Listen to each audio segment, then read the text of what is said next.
The David Pakman Show at davidpakman.com.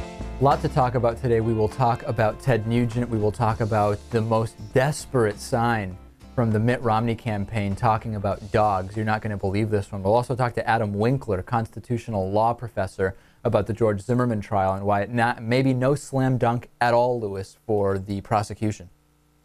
Yeah, I don't imagine it would be. Were you eating something over there? Yeah, I got some stuff stuck in my teeth. The show's off to an incredible start today. I'm good to go, don't worry. U.S. soldiers have been posing with the bodies of suicide bombers in Afghanistan. This is a story that actually dates back a year or two. The pictures were released today, however, by the Los Angeles Times. Officials asked the LA Times not to release these stories, and we have these pictures. We have some of them up. Some of them are pretty gruesome, I'll warn you. These include soldiers posing with severed body parts and with dead suicide bombers. According to NBC News, the Pentagon press secretary, said of Secretary of Defense Leon Panetta, strongly rejects the conduct. What do you think when we hear about stuff like this, Lewis?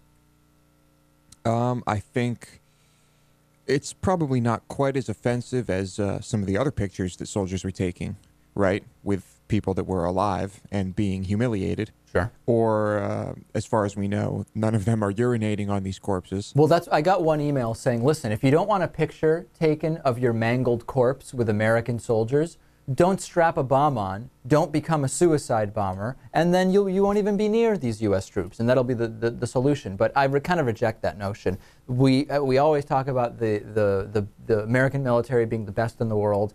There's certain standards, and laughing and jokingly taking pictures with people who have died, doesn't matter who they are. Their families are not the ones who are guilty, or at least not necessarily. In many cases, they're not.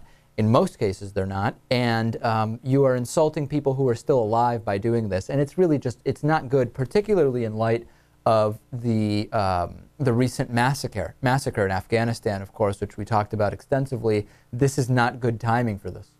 Yeah, and this is just another tool that the terrorists are going to use to create hatred for the U.S. and for U.S. soldiers and for our presence wherever it may be in the Middle East. So overall, very bad idea. And Captain John Kirby, who's a Pentagon spokesman, said that they have taken the necessary precautions to protect troops in the event of any backlash. Natan, I mean, we have to ask the question, given the fact that this is going to be invariably bad for U.S. troops, can we say the LA Times did something wrong by putting the pictures out even though they were asked not to? No, absolutely not. I mean, if anything, it'll shed light on it and hopefully prevent it from happening again. So I think it's a good use of whistleblowing. I think there has to be. Do you agree with that, by the way, Lewis? Would you blame? I mean, this is kind of like the WikiLeaks thing. The information that came out from WikiLeaks, even if it did create negative consequences for the U.S., would it not be warranted in the sense that we need to know about these things going on? Yeah, I agree with Natan. Good use of whistleblowing. If there is any better way to spend $600 billion a year than making other countries despise us, I would urge people to come forward and suggest some ideas, because really this has not been a good decade for the opinion of the American military around the world. It just hasn't. I can think of better ways to spend money, and I can think of cheaper ways to make other countries hate us. That's right. If we want to make countries hate us, we don't have to spend this much money. Yeah. We could fake these photos.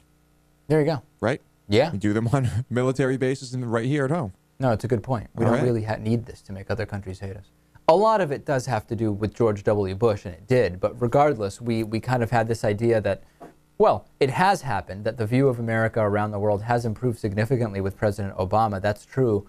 But this is just, it's bad timing. But I agree with you guys. I don't think the pictures should be withheld simply because it's bad timing. This is when the pictures have been obtained. They are available. The LA Times is doing its job. Agreed, yeah. And so are we. There you go. Right.